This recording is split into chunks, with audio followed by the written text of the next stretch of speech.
Baloba, celui qui se sent piqué connaît l'affaire. Tala elongia shadari ndenge zalaki, shadara zaki ne elongine zaki ndenge nini. Elonga shadara zaki elongia mutoyo, azana na audace to muto azana robanga. On ne peut pas nous intimider. Qui vous intimide? Non intimider. Juste ça, vous savez intimider na nini. Shadari aza yoka. Shadari na kongaza na immunité mon côté. So eba kanga yekuta ta OPG ya conteneur wa kanga shadari. Azana elo côté. Shadari n'a rien, azana immunité mon côté.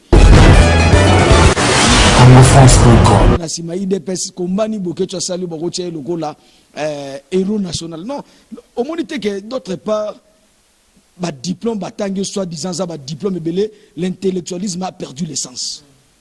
Hein? Il y a des militaires au ba koufi na mieux va déclarer ba alo batake pour na yeba héros national Mamadou Ndala.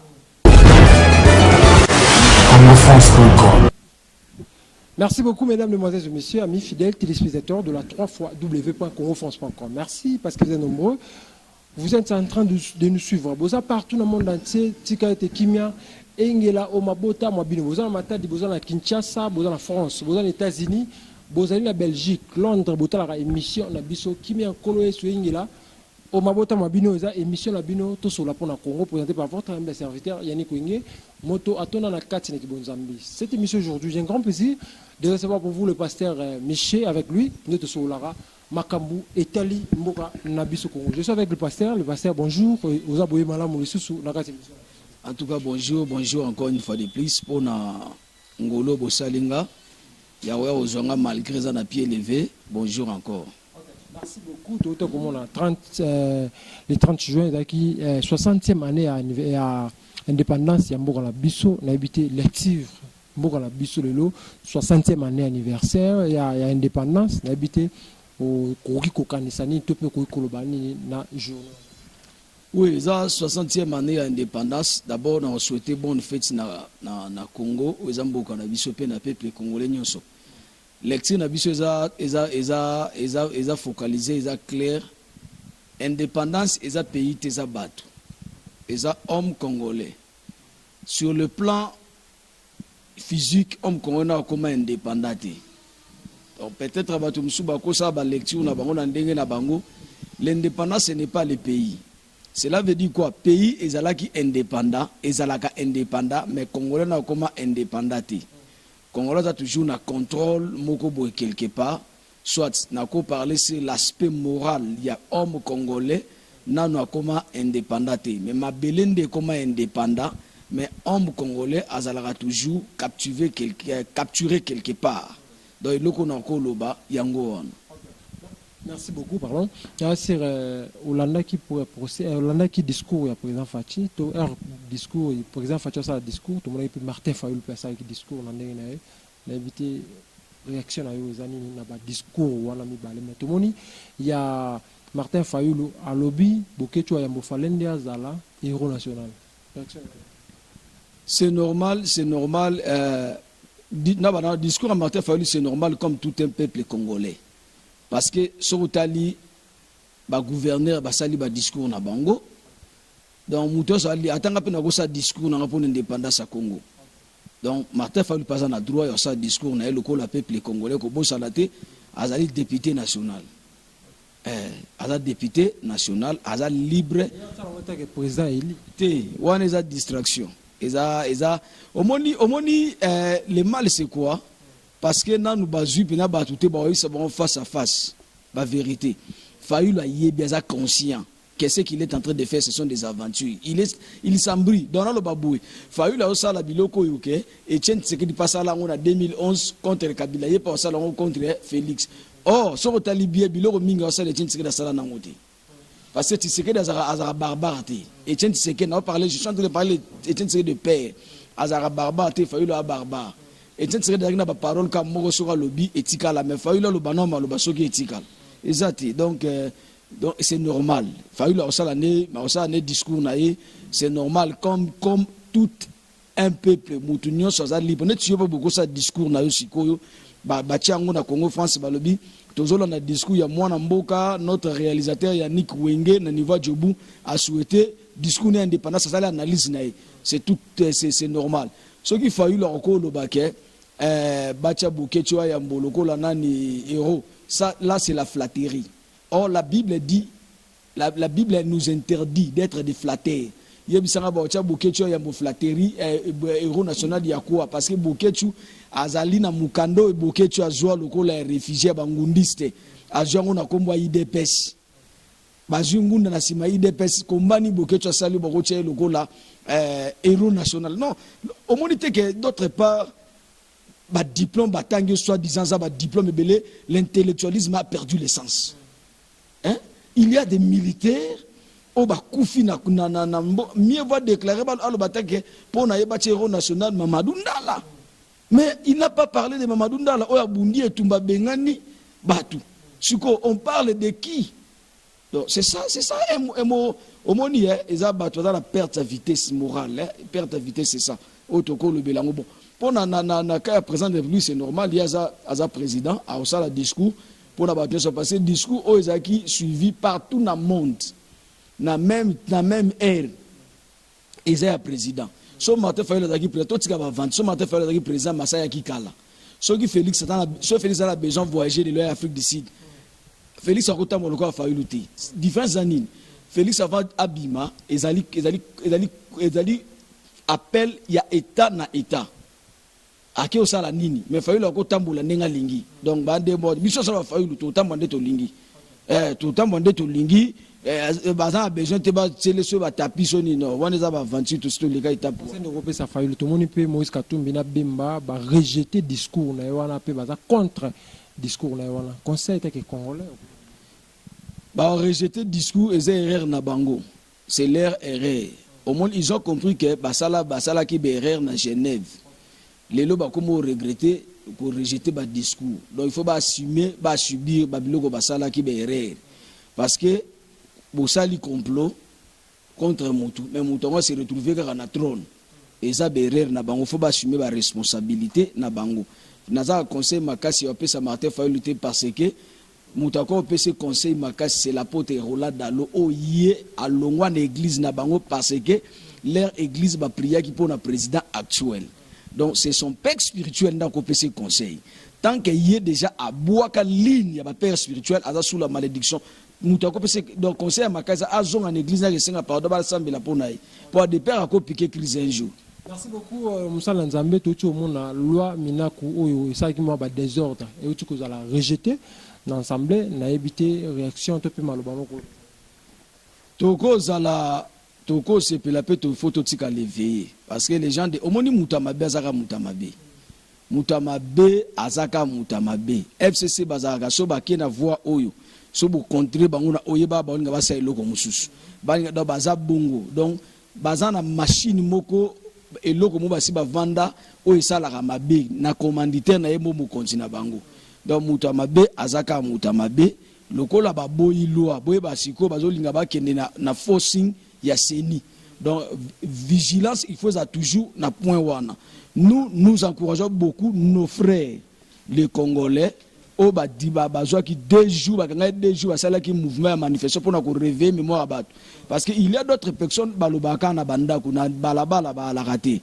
Toujours encourager beaucoup ba Congolo ba bimara na balabala ba michara na danger au balalaka na palais du peuple le lendemain on a tongo basali ba manifestation ya makasi to encourager ba kasirte mais to lobi que to encourager ba basala ba manifestation ya makasi et memi que loi wana ezala retirer to ezala rejeter ndenge tozo yoka donc c'est ça toujours encourager bango pe to senga na bango vigilance ba toujours éveiller makasi pour na mboka na biso parce que na vie batu nyso tuté bango sunga batu ezana bato baza na monopole wana donc il faut to tcha ba eloge to encourager bango ba continuer toujours na musala ba osala mutu moko entre coalition FCC na cash to moni atafachi na Kabila moi keba ezana kati okoki ko proposer nini teke moi mboka atake musala Nzambe na cash topé na président Fachi topé na Kabila topé na FCC.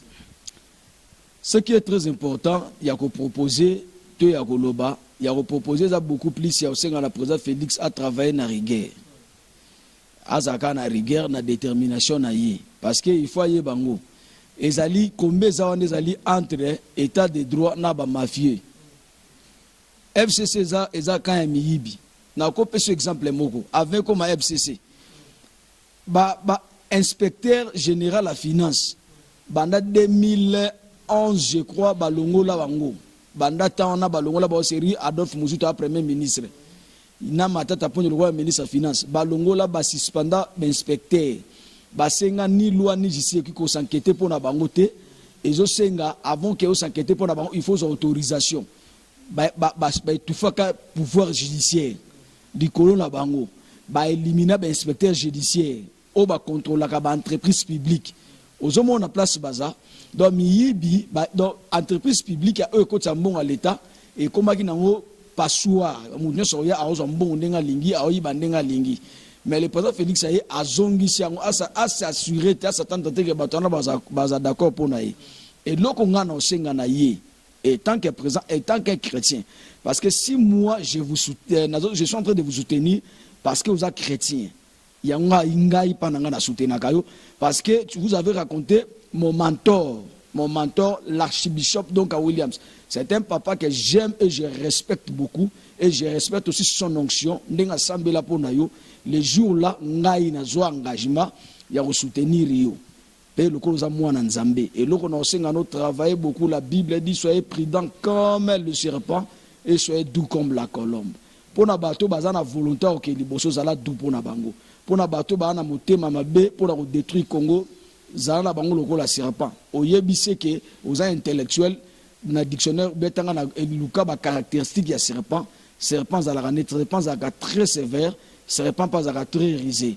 Ce que mabe contre nyoka arododa ko permettre à diverser te mabe pour na hote munyo so te mabe contre yo objectif mais ça effacer c'est ça le comportement là comme ce bien conseil non peut ça à la sévère na bateau andimi avion na coalition ni tete ça il faut rompre babilo ko wana.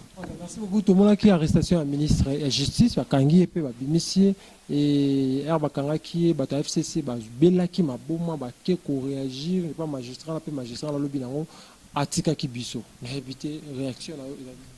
Non, Moutou Atiki Biso, ce n'est pas les magistrats là. Moutou Akoufa Zali, président, il y a cour, il y a cassation. Cour à cassation, le président a bonné Azaki déjà dans l'hôpital 2 semaines. Avant, Azaki dans l'hôpital 2 semaines, avant d'interpeller le ministre de la Justice. Ce qui est très important pour nous, c'est quoi? Netinga Banda na ebi Kongone na Botami, na ebité. Non, on a la place pour le ministre en fonction. Non, on a la place pour le directeur cabinet en fonction.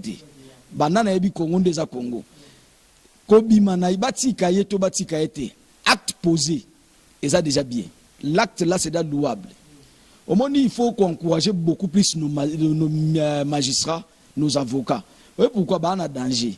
Bana danger libosa ya bato miyibi, ya ba corruption. Na état autozali seulement ba homme de caractère ne ba ko sauver nation.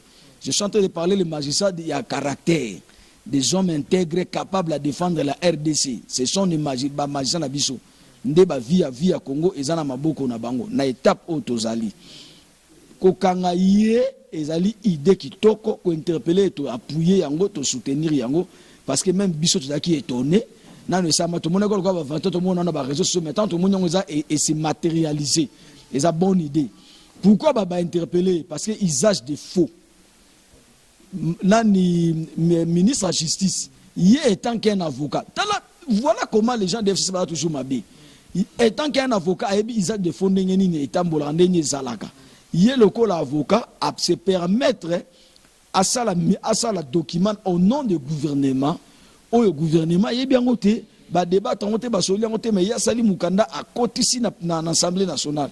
Donc appuyer biloko comme en catimini automatiquement acte posé par le ministre et ont l'accès clairement que loi wana eza ya lukuta eza un avantage beaucoup plus FCC et ko lekate parce que la constitution na biso c'est le président de la République qui a pouvoir ya ko nommer yemta nomaka ko révoquer miniana ni juge et yesiko na pouvoir ya conseil d'état. Or si to koli na Congo to yebaka na biso mambaku cassationnel te to yebaka conseil d'état te to biso yebika ke bakangi muto asamba na parquet l'autre ndo yebaka ya ngwana mais lelo na restauration et état de droit nde so to komo comprendre que cour cassationnel cour boye to komo comprendre conseil d'état ya ngone za ba cour et tribunaux et sans sabodo l'idée est bonne to appuyer pe to apprécier ngo et continuer ndenge wana ba ministre so batikali et ozala bien et osunga mboka pe kana ba ministre te na ba mandataire public côté mbongo ekota et za de suka na bango te ke tina na ba généraux o ba détourna ba mbongo ba soda ba tini mbongo na est ya détourna ngo donc mutu nyo sto sa bongo phase à sanctionner. Merci beaucoup Moussa Nzambe. Pour finir avec vous, tout le monde qui après Karmakamwana Shadari a mis à garde le président de la République à l'objet de pelisa moto ou au Kokobumangote à l'objet Mambebele. Réaction des années. Non, tala ilunga Shadari. Na lo baga Shadari tala ilunga batunyo FC ba professeur Nemi tout tala bilunga bonde ngezalaki. Ba lo ba celui qui se sent piqué connaît l'affaire. Tala elongi ya Shadari ndenge zalaki Shadara zaki ne elongi ne zaki ndenge nini elonga Shadari zaki elongi ya muto azana na audace to muto azana kobanga. On peut pas nous intimider. Qui vous intimide? Na intimider. Juste ça musane ben intimider na nini? Shadari aza yoka Shadari na kongaza na immunité mon côté so eba kanga yekuta ta OPJ ya conteneur wa kanga Shadari azana eloko te Shadari n'a rien azana immunité mon côté. Ce que ministre dans l'immunité, le ministre va interpeller. Et bon, au moins, nous avons Shadari na Congo. Ezali, nani on a benga OPJ, il y a conteneur, il y a police à Congo. Parce que Shadari a l'immunité mon côté. Azali na un simple Congolais, secrétaire permanent, il y a PPRD. Te asala na l'État, te azana place mota asala na l'État. Il y a aussi la député bachana il parlement, ba yana mbongo bachana parti, ali ya vu à vivre na sima parti. A kepa yeme ya katele mwandambo. Donc c'est comme ça. Shadar n'a rien dans le Bible qui pour au moins n'est tout tabou. Shadar a un problème na fondé na conteneur, na fondé na parquet na conteneur. Pour l'inani OPJ nda ko ça les convocations ou bien tindi pour ba policier ba toquer la porte na ba picoler ba yene to sambanga na yi. Et l'on a kolo ba yango wa. Merci beaucoup pasteur Yoza Musala Nzambe à faire Mokuna et Sukindeni donc Tokaki na ba réseaux sociaux ba condamné 20 ans. C'est vrai, ils ont condamné 20 ans to marmo. Non, ba condamné 20 ans. 20 ans wana Tokaki ezali ministère public. Ministère public nde ba sengi yango. Ezagabo so ba sambisi dossier. Tant ba sambisi ministère public azawana. Ministère public ba ke na infraction telle peine nango zakabo. Eza ministère sko ba juge nde bango ba ko décider. Ba omona ke dossier za yango ya solo to mona ke on est affaire ya VK. Dossier c'est solo tous à ngote. Selon les informations autozanango que l'évêque Mukuna a un problème té. Moi personnellement je dois interpeller le juge président. Le juge président ba lobi justice élève une nation. Juge président aye bake soka kati dossier wana. Soki si c'est réellement l'évêque Mukuna a fautif. Mais c'est le juge condamné. Mais soko monique a fautif té. Pourquoi on mérite de subir les conséquences de la vie si la 4e génération na yo o mutu mokote o mutu mokote akolongola kango na vie yeba bato yo sozaka contre l'archevêque l'archbishop Coutinho Fernando bato belala bakota mabeli si le juge ayebi que évêque Mukuna aza fautif à condamner mais ce qui évêque Mukuna fautif te ndeba lobi que évêque Mukuna selon les informations, Azaki na tatou, tant Azaki a un box. Et pourtant, image de ce moment, Azaki na tatou. Donc, la question va poser qui, ndeko moi si, Azaki déjà fautif. Ce qui va être bongo, batika. Mais ce qui est avec Moukou n'a pas problème, juge libre, sala musala na yo. Mais ce qui peut être bongo, c'est qu'avec. Donc, si on a le clair dans le dossier avec Moukouna, suite na on a épée samité. Parce que les juges, il paraît-il, ont corrompu, mais d'autres, n'ingane mibale, baboui ko signé, condamnation avec Moukouna, dossier à vide. Donc il y a un moment où une interpellation, et là on a encore le dossier, zéro, il paraît-il, information sur Nazou, il dit que non, bazo benga bespère baya ba checker vidéo wana. Ben fait bespère ba ko ya do dossier za ko à zéro, bespère moko ba ozala ba checker vidéo wana solo. Tous les locuta ndé ba oyeba ko rendre justice moko à la public. Merci beaucoup papa. Moi mot de la fin na message to pembote na bato to kabana moko. Mbote na congolais nyoso. Congo est en indépendance ya mabele mais ya homme congolais na comme indépendant. parce que le problème il y a RDC ça aspect moral batu bayebi na loko moko te preuve année tout ça là on a ba place musutu au sala au mona ke pono zwata li fucha malamu eza pasi mais aza noir aonyokola bandeko ne ba noir yeba ngo congolais sur place ozali tant que okipara bato basala pano bien te ozape na droite au lobake ba continuer biso basala mabe parce que yo mo ozape na volonté ya retraiter na ndambo ozana ba malamu te comment ko juger baninga parce que ko longola jamais loko na liso moninga tant qu'ils en liso na yo na no longoli yango te to ye ko la oza bien pe ko sala malamu c'est très important 60 ans muta 60 ans asaza azali ya mukolo mwana mwasa 60 ans akobota lisute loba intervention ya nzambe donc 60 eza âge à maturité les congolais azwa âge à maturité azwa place à conscience parce que ba congolais belé baza ba inconscient ba yebe le côté ndeto mona yango clairement na lina pesa na lobelo mo suka peut-être ba été déclaration ya monseigneur Ambongo déclaration monseigneur Ambongo na inesa ba congolais et loko libusuto yeba nous les chrétiens devons soutenir le présent actuel parce que c'est notre fruit ngai na lobango na conviction nanga loko abima na catholique et soutenir ka été ya mo monti le catholique combattre kaka catholique combattre président actuel parce que abima pa na bango te soka za ki abima pa na bango mo na ba défendre à 100%.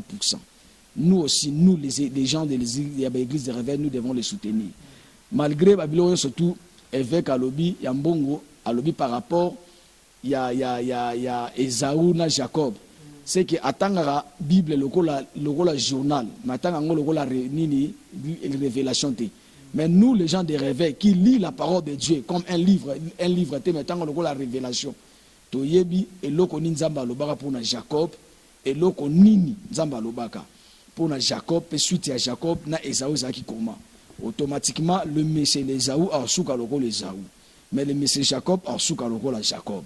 Que l'Éternel bénisse la RDC. Merci beaucoup. Merci beaucoup, mesdames, mesdemoiselles et messieurs, amis fidèles téléspectateurs de la 3xW.